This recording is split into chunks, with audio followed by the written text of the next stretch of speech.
I'd like to start by making two confessions, not because it's like a rehab session or something, anything like that, but just because बोल लेना अच्छी बात है. बात ये नहीं कहना कि बताया नहीं था. पहली बात तो ये है कि this is a very very narcissistic talk. It's mostly about myself. So later don't say कि बताया नहीं था. You might say चलो झेल लेंगे. बहुत ज़्यादा है, इसलिए अभी कह रहा हूँ तो so that it's clear. The second thing is I will be doing this talk mostly in English and Hindi, and these are the very two languages जिसकी मैं class लेने वाला हूँ, बोलने वाला था, पर नहीं बोलूँगा. I was told it's too harsh, so I'll just say these are the two languages that I'm going to relook at vis-a-vis our life that we live today. So इसलिए कह रहा हूँ कि बाद में न कहना नहीं बताया था. I'll begin by showing you something from where I come, the home that I live in. It's called Arunachal, and it's a song which is played, sung in the dormitories, which are there in the states of Arunachal, Nagaland, Mizoram, Tripura, and we have these dormitories where the bachelors they stay. That's where transmission of knowledge happens, and these are the songs that are sung there.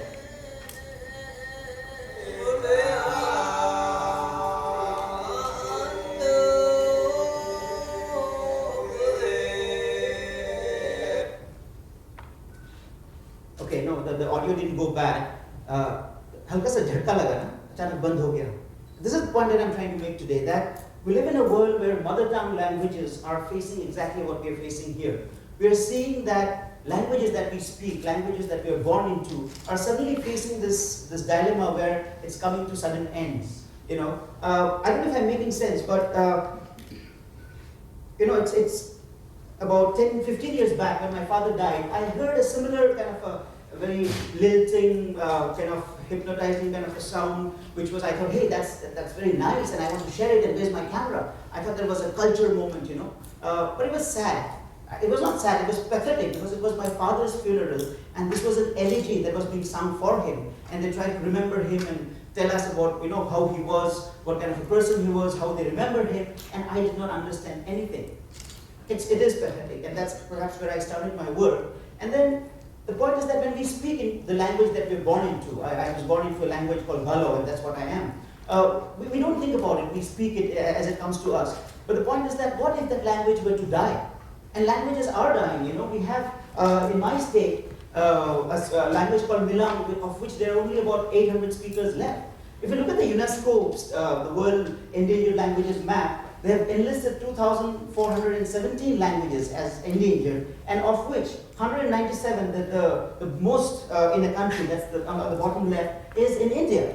And if you look at the India map, look at this. Most of it is where I come from Arunachal Pradesh, in the northeast. I live in a state which has 46 and more different languages, and each of them are dying deaths every day. And that is the kind of thing that moves me. Out of the 197, we have so many in the corner of the northeast that, okay, let's forget about this map, let's forget about figures. We do see in our own states, in our own homes, and not just in distant far off places like Arunachal, but even in homes in Gujarat, in Maharashtra, in Delhi, where younger people are increasingly not speaking the mother tongue. When I say younger people, I mean children in school. They prefer to talk to their friends in English or in Hindi. They prefer to talk to their siblings in Hindi, even outside of school. And that's something that kind of saddens me a bit, because I really believe that language defines who we are. And it's not just how we speak the language. Language also defines our worldviews. When you speak Hindi, it carries a worldview with it. When you speak Marathi, it carries a worldview. When you speak Oriya, it carries a worldview with it. And these shape us. I understand we need to speak English. You cannot transact business in this modern world without English, and perhaps very soon Mandarin. We never know. But the point is that at the cost? Isn't that at the cost of the mother tongue? I know we in India, we need to speak Hindi, and perhaps Arunachal में अगर आप जाओगे तो वहाँ के लोग जब हिंदी बोलते हैं तो शायद भारतीयता की एक ये उभर आता है कि हाँ ये भारतीय हैं. लेकिन मैं ये पूछना चाहता हूँ कि is being an Indian, should it be at the cost of me being a Galo? I think not, because our Indian constitution is not built like that. We will talk about multilingualism, we talk about multi-identities that we live in, but then we are moving in a world where getting to know languages like Hindi and English, they become much more important. Perhaps it's not as sad as in the Northeast where languages are really dying. Perhaps Gujarati is not dying today. Perhaps different forms of Oriya or Tamil is not dying today. But let us look at our homes. Don't we know children? Do you know children who are in school who are not speaking the mother tongue? And I think we will definitely see that this is happening. And today language has become just this thing about taking idea A to person A. But what of the history that language carries? What of the nuances that it has? Okay, let me tell you something. If I'm upset at someone, if I say, brother-in-law, you offspring of a dog, it doesn't sound good to me, does it to you? Or how do I call a person nalayak in Hindi, or in English, sorry. Or we have a word in my language, it's called yakchi. It translates actually to child of the devil, but we say it in a term of endearment. We say, tu bara natkade, yakchi, with that smile. But how do you get this in English? How do you get this in Hindi? I don't know. I tried, it just doesn't come to me. What I'm going to do is I'm going to show you something which is more personal. Which is something that bothers me more than the jokes I create and the jokes I share with you. And this is from my own life. I have two boys. The elder one is Jiri, he's 15. The younger one is Jili. They grew up listening to lullabies in their mother's language, in my language. Then they started listening to la la la la lo. I can't sing very well, but I know these lines. Then they grew up listening to Sinchan in Hindi. Then today, and my little boy tells me, make sure that you tell them I listen to Wiz Khalifa and MGK. MGK is, I think, Machine Gun Kelly or someone. And he told me that make sure that you tell them. Then I asked him, do you listen to any one of your own songs? Actually, he's like, can you not talk about it? Can you see the video, please? समझते को क्या बोले? हाँ? समझते को? अब बोल के देखो कोशिश करो। समझते। हाँ? तत्किंदुम। तत्किंदुम। अच्छा। बोलने नहीं सकते। अब गालो भाषा में क्यों नहीं बात करते? मालूम नहीं है। लेकिन बोल सीखने से, सपोज सीखने से मजा लगेगा। मजा लगेगा। तो क्यों नहीं सीखा? अभी हमको नहीं सीखे। आपको छोटा से कोई नहीं सिखाया। ये तो मेरा गलती नहीं है। That's my 15-year-old son telling me, ये तो मेरा गलती नहीं है ना, and that's my story. But I can dare you. This is not my story alone. If I can look into each one of your eyes, you cannot stare back at me and say that it doesn't reflect in me. Somewhere in your homes, somewhere in the communities you live, you know people who are doing this. I see people nodding, so that's good for me. I'm not the only one. Okay, so it's funny, but it's serious, And this is what I say, that when we look at languages, languages are disappearing, they're dying, they're taking with them years of history, hundreds of years of tradition, of nuances, of things that we believe in. Like when we just say a word with a certain tone, it means something. When we say it with a slightly different tone, it means something else. The brother-in-law word can be used. The brother-in-law word can be used in anger. It can be used in endearment. It can be used in jealousy. It can be used in so many ways. A lot of you are making connections. Please don't. Okay, what I'm trying to say is that, some of my friends say, but listen, languages will die. It's theory of natural selection. Anything that's losing its utility, it's redundant, it's obsolete, it'll just die out. But my point is but language, I'm not talking about a machine. I'm not talking about, those telephones. I'm not talking about my, first generation iPod, which I still cherish, which people say is obsolete in front of the iPhone 5 and 6. But the point that I'm trying to make is that when we lose language, we lose just more than the sound. We lose what it carries with it. We lose, for instance, each one of us in this room are not different just because we dress differently or we talk differently or we have different genders. But it's also because of our names. Now let me come to my name. I told you, narcissistic talk, so bear with it. My name is actually a genealogy, it carries my genealogy. I can count 18 generations. We start Karko, which was my ancestor, Karko, Kor, Bakeke, Chacheni, and it comes down, I won't bore you with that. 18th generation is Moji, 19th is Jiri and Jili, right? Shraddha, where are you?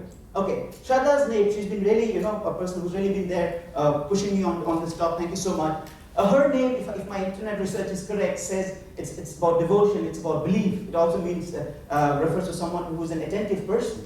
right? These are nuances that only language can bring out, you know. And I shudder to think if Jiri kind of converts to Christianity or Hinduism, and instead of Moji Jiri Richo or Ribo, he has like Moji Jiri Jonathan or Maggie or Sham Sundar, you know. And it's happening in Arunachal. This linkage is getting broken.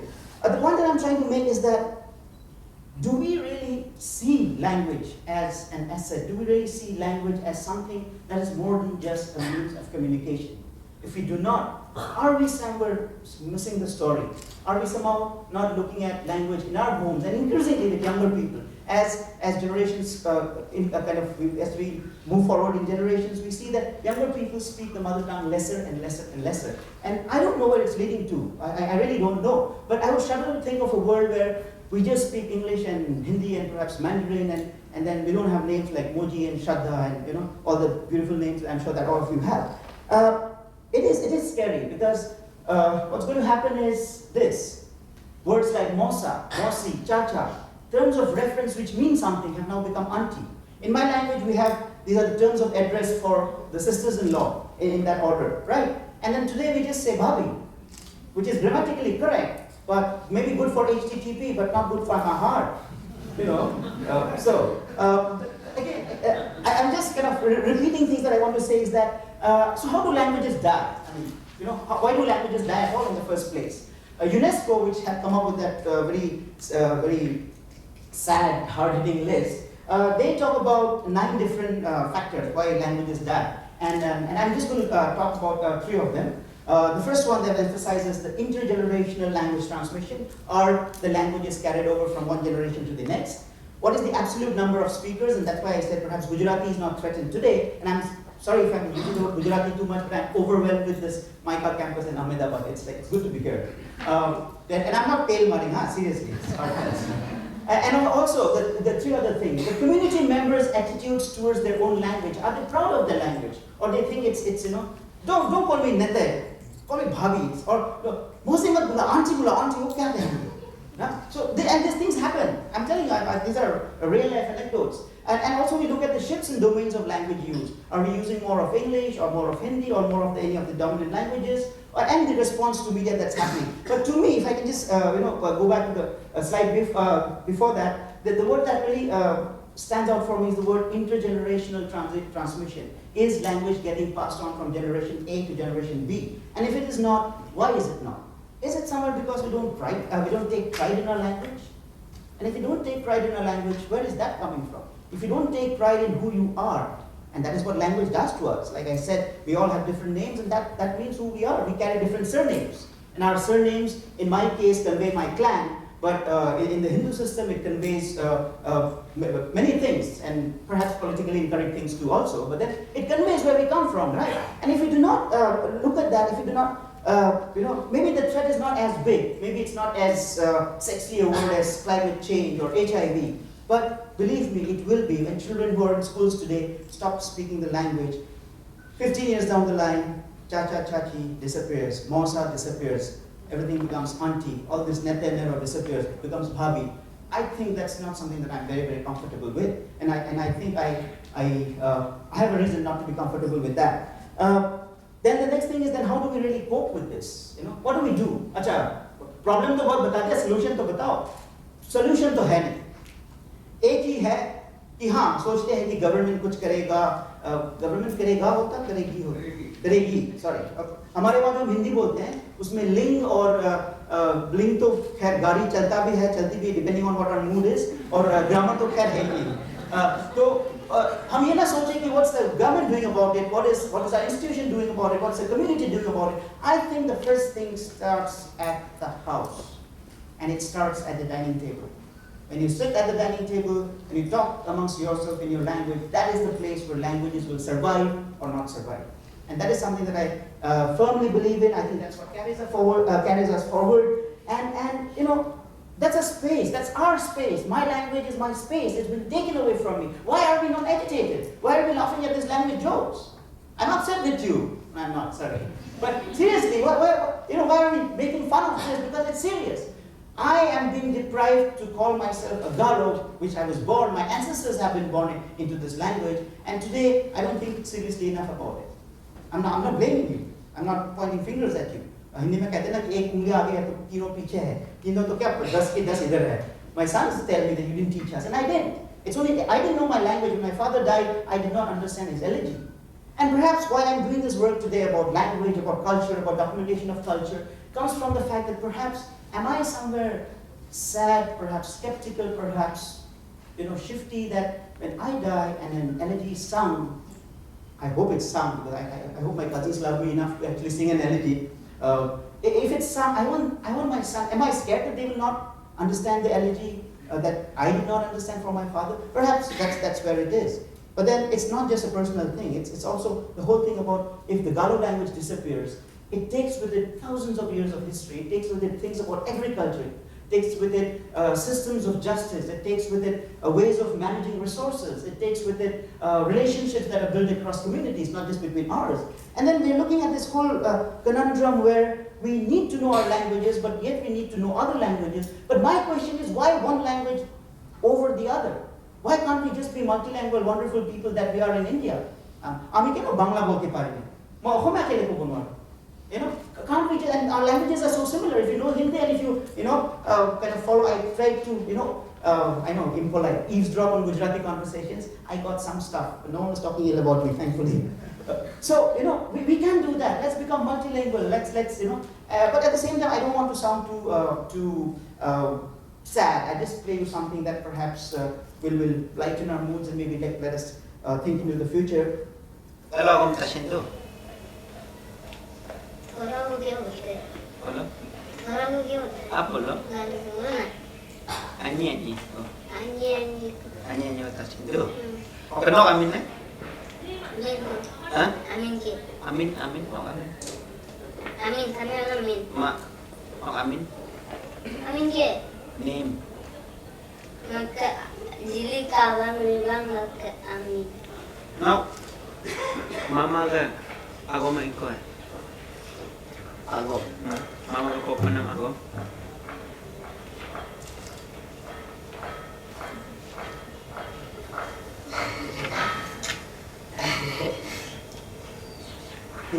Minang. Minang. Huh? Minang. Take again. Oh, Minyong. Minyong. The first thing I want to say is that My name is Jerry Kaling. okay, we can maybe just see. What the Nam Jerry Kaling. Okay. Now. So what I'm saying is that I am perhaps angsty, I am perhaps sad, and perhaps that sadness also comes from the fact that I'm unsure about what will happen when I do go, when my time will go. At 43, perhaps it's not too early to talk about death either, because insurance यही है कि आगे सोचना चाहिए. I want Jile to grow up. I want him to fall in love, and I want him to woo his girl in the language of his ancestors, whether she's Japanese or Zulu or Maori or Gujarati or Rajasthani or wherever she's from. And I want her to woo him in the language of her ancestors. And like I was saying earlier, I haven't thought of if she's a he. I think I'll be cool with that too. The other thing is when Jilly grows up, the younger one, I want him as he grows with his cousins and he's talking to his friends that he should be speaking in Adi, he should be speaking in Garo. And all that I'm saying is today when you go back home, and when you sit down at dinner, when you're sitting with your friends, or especially with the younger lot, what I would say is that talk to them about what rice, perhaps if you eat rice, what it's called in your language. Tell them the varieties of rice that are there. Perhaps sing them a song about rice, about paddy fields, or about wheat, or bajra, or I don't know what. Sing them these songs. I don't know if they will become better engineers, better doctors. I really don't know. But they will know themselves, and when they know themselves, they will become better human beings, which I hope my boys will become. And when they become better human beings, they become humble human beings. And I think more than ever in history today, we need humble human beings here. Thank you so very much for being with me.